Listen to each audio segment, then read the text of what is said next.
ចេតនាចង់កំងអីគេដែរបងចេតនាចង់កំងអីគេដែរចង់កំងអីគេដែរចេតនាចង់កំងអីគេដែរចេតនាចង់កំងអីគេដែរ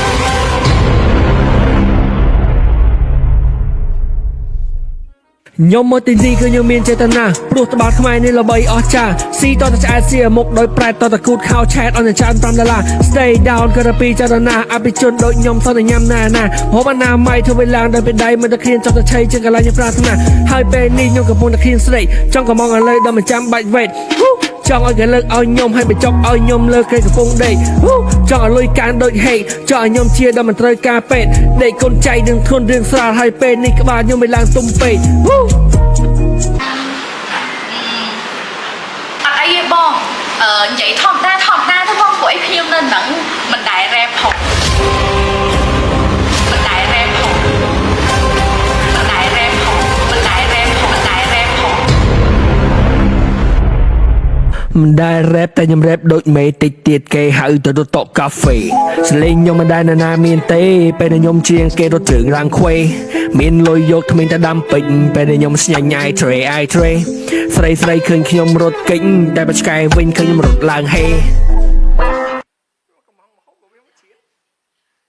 ចង់បងកំងមកណាបងព្រោះថាខាងត្បាល់ខ្មែរពួកយើងគឺមានម្ហូបពិសេសជាច្រើនចំពោះបុកល្ហុងគឺជា signature ធ្វើឲ្យគេស្គាល់ត្បាល់ខ្មែរមកបងព្រោះថាយើងមានទឹកសដែលពិសេសជាងគេព្រោះយើងមានទឹកហុកទឹកកាពិទឹកត្រីមានទឹកត្រីខៀវទឹកត្រីក្រហមទៀតបងចង់ញ៉ាំហ្មងខំកែបក៏បានតែបើសិនជាយ៉ាហោវិញពិសេសមកបងរូបមន្តប្រចាំហាងរូបមន្តគ្រួសារពិតបងហើយក្រៅពីនោះយើងមានតែម្ហូបបាយថ្ងៃត្រង់ម្ហូបពេលល្ងាចទៀតបងហើយម្ហូបពេលល្ងាចគ្រឿងខ្លែមអីចឹងណាបងហើយម្ហូបទាំងអស់ហ្នឹងមួយណាប្រឆាំងដែរបងចង់កំងមួយណាបងចង់កំងមួយណា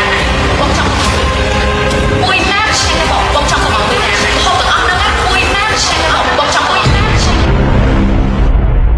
អូនថាបុកល្ហុងក៏អូនថាឆ្ងាញ់បបរខងកែបក៏អូនថាឆ្ងាញ់ហេតុតែអូនផ្លៃអូនមិនណៃបែងចែកចូលចិត្តចែកម្លែកនៅរូជាឆ្ងាញ់ដូចមិនកើតទេណាអូនសម្លាញ់សុបយ៉ាហ៊ុនដល់ល្បីថាឆ្ងាញ់យកបងឈុតតបងទុកហូតអត់មិនស្គាល់រសជាតិណាអូនសម្លាញ់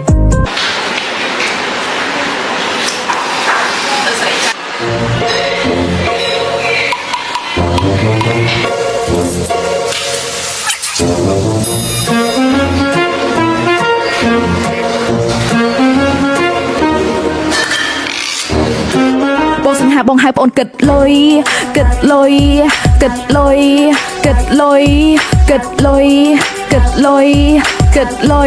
អូយលុយច្រើនបហូបពី3មុខគួបនឹងភេសជ្ជៈមិនញ៉ាំគ្នាច្រើនគឺបងញ៉ាំតែម្នាក់អស់តែ60000ខាងប្អូនសុំបញ្ជាក់បងចង់ឲ្យលុយក្រៅឬខ្ជូអត់តែហាមចំពា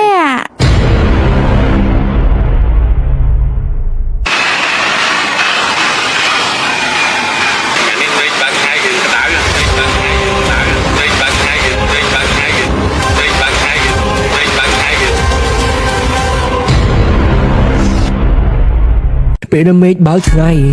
កែម៉ូតូក្តៅខ្លាំងពេក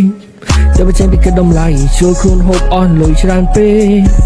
សោះ200ក្នុងដៃបើមិនថាអីសុំពូលើកលេងបើមិនមកជាថ្មីឲ្យពូរាប់លុយដូចជាបានរាប់លេង